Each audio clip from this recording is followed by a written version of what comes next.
Welcome WNBA fans. So this video we're going to be covering the game against the Minnesota Lynx versus the Los Angeles Sparks. This game, this was close until I believe it was 7 minutes into the fourth quarter. The Sparks actually had a lead. They had a lead. And then Kayla McBride did her thing. My God, she has got one of the quickest releases on a three-point shot I've ever seen.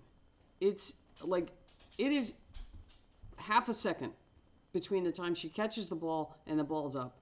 And then it just, beautiful rotation, swish. The net doesn't even move. And, that combined with a couple other things, Minnesota just ran away with it in the last 5 minutes.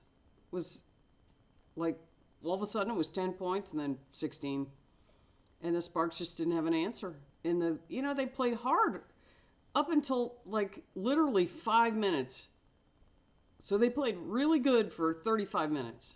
They needed 40 against Minnesota. You can't, I do the Valkyries and, the Valkyries, same thing. They played great other than, Minnesota made one of those runs and boom, they're up 20 points.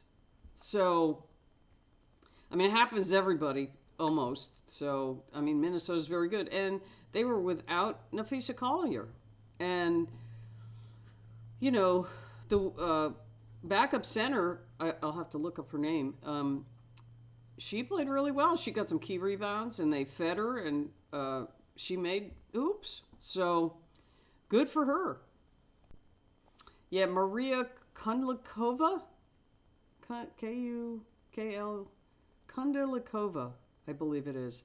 She had 12 points. She was 5 for 10 from the floor. Good for her. She came in and backed up Collier and played well. She played well. But Kayla McBride, 29 points. She's 5 for 7 from 3, 71%. That's crazy. She was 9 for 13 overall, 69%. Courtney Williams had 18. And that was, there was not much else. Which, Carlton only had 3. Alana Smith had 6. But it was mainly a fourth quarter barrage by Kayla McBride. And all of a sudden you're winning by 16 points. The Sparks had 32 points in the paint. They were doing well there. Let's see, second chance points, those were even. Fast break points were even. But, the Sparks they had a 5-point lead during the game. Team rebounds were even. Turnovers, they were close. Points off turnovers were also pretty close.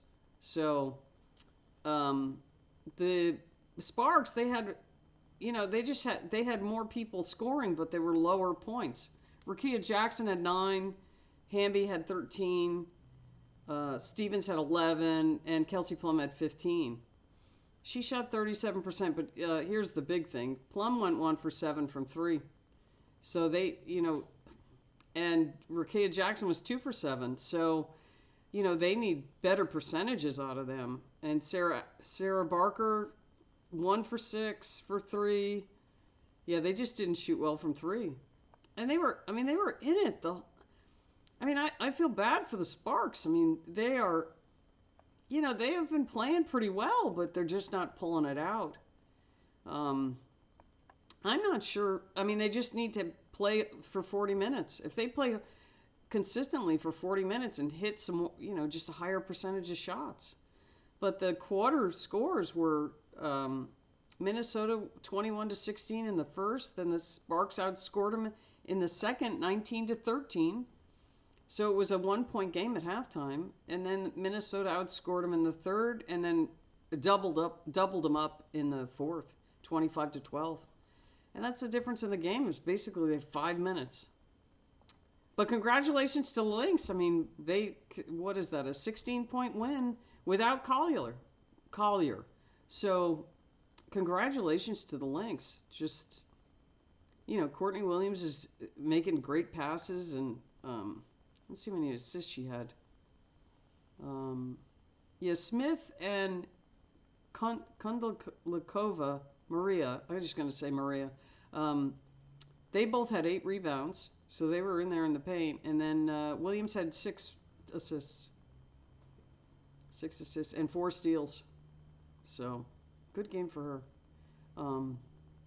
Yeah, so that's pretty much it. You know, if the Sparks can shoot a little better from 3-point range and play a full 40, I mean, I felt bad for them. It was 5 minutes and boom, the Lynx get the game.